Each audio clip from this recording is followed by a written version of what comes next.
This is USVI News, your Virgin Islands connection.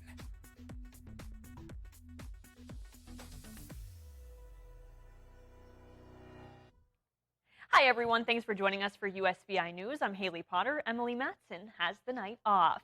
Cases of COVID-19 remain high throughout the territory. The numbers have increased on all of the islands. According to the latest numbers from the VI Department of Health, there are currently 1,130 cases territory-wide, with 532 on St. Croix, 574 on St. Thomas, and 24 on St. John. And new information today, the White House announced 8 more COVID-19 test kits are now available to U.S. households at no charge as part of the government program, which delivers at-home antigen tests through the mail. The latest batch follows 2 previous rounds of orders delivered in January and March, bringing the total number of free kits to 16 per household. To date, the Biden administration has delivered approximately 350 million free tests, which are available to every resident address in the U.S., including the Virgin Islands, Puerto Rico, Alaska, Hawaii, and overseas military and diplomatic addresses. It's quick and easy to order the kits at covidtest.gov. If you don't have internet access or if you need additional help, you can call 1-800-232-0233 between 8 a.m. and midnight any day of the week. No ID, credit card, or health insurance information is required. You can also choose to share your email address if you want tracking updates on your order. It's completely free and there's absolutely no shipping charges. In more health news, the CDC signs off on the Pfizer COVID-19 booster shot for kids in the 5 to 11 age group, something parents have been waiting for so long at this point. The final endorsement from the CDC means 5 to 11-year-olds are now eligible for a booster shot at least 5 months after their second dose of the COVID-19 vaccine. Earlier, the FDA gave its approval for the booster, and the booster shot is 10 micrograms, the same dosage as the primary series for the age group, in a third of the dosage that's given to people ages 12 and up.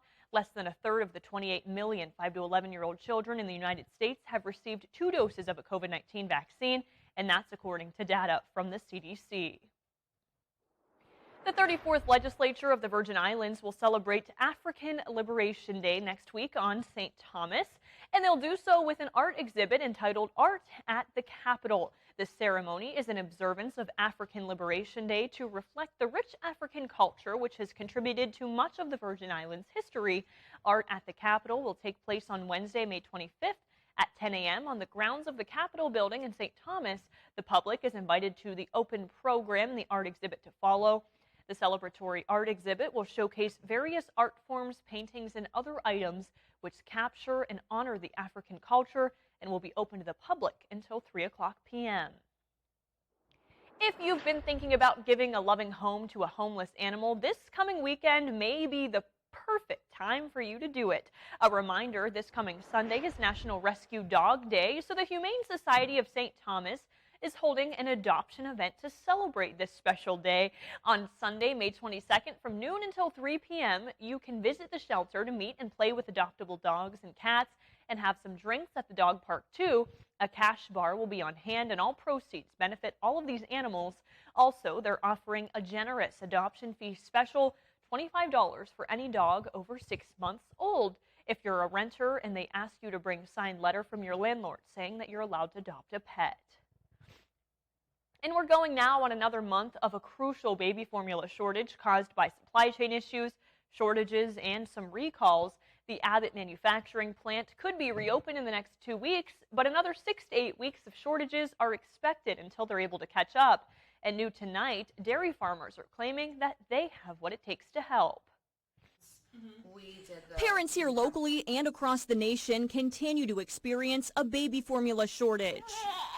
And now one unlikely group is trying to help.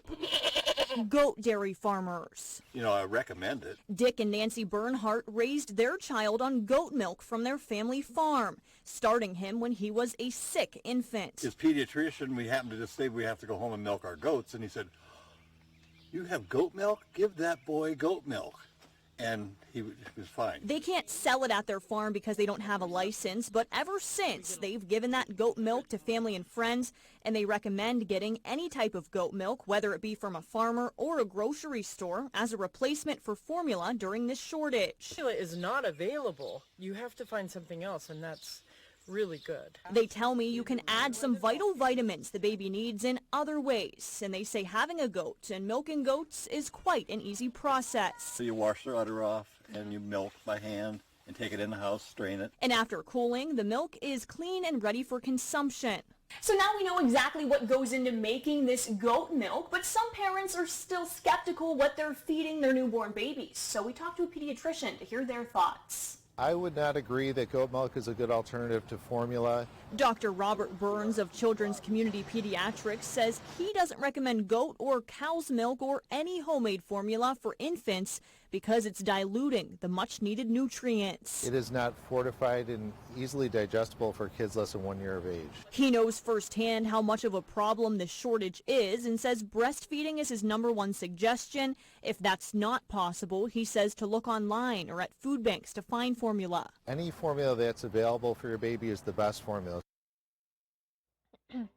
And he says he's trying to talk some expecting moms into breastfeeding, but says he thinks if the Abbott plant opens back up soon, the shortage will finally start to let up. And as we've been reporting, health leaders here in the VI say right now there's no baby formula shortage in the territory, and vendors that serve the VI WIC nutrition program with baby formula products are stocked with the adequate supplies for the time being.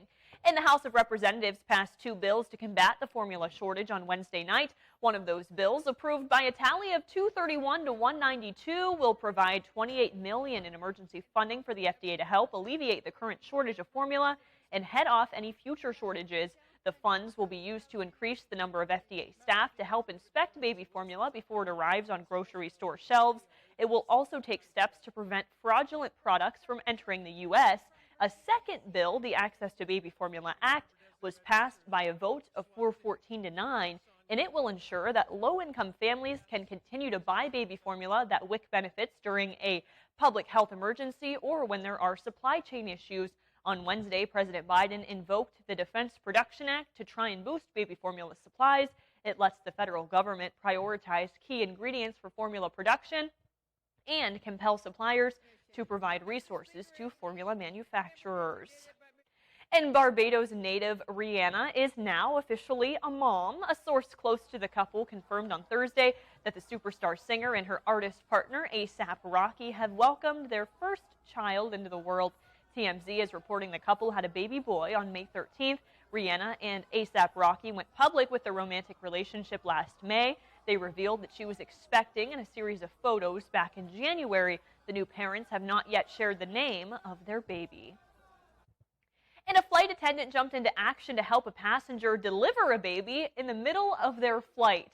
The mom went into an early and an unexpected labor on a recent Frontier Airlines flight from Denver to Orlando. The airline says a female flight attendant calmly led the mom to the back bathroom and helped her deliver the sweet baby girl on your screen right now. The plane was diverted to Pensacola, Florida, where paramedics were standing by at the gate to help. The captain said the team, especially the flight attendant, did a wonderful and heroic job. The mom decided to give her new baby the middle name Sky. Very fitting.